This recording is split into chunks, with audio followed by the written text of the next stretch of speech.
Magbabahagi po ako sa inyo ng orasyon po.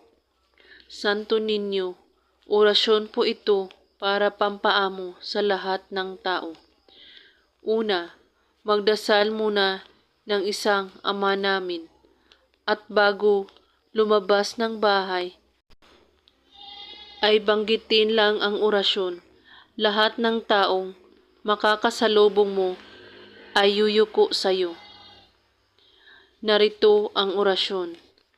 Jesus, Jesus, Santa Cruz, Espiritu Niño, lahat kayo ay aamo sa akin. Gawin lang ito kahit anong oras at araw, basta't buo ang inyong paniniwala sa paggawa at walang ibang iniisip at pagdududa. At kung may katanungan po kayo ay magko-comment lang po sa baba. Maraming salamat sa panonood.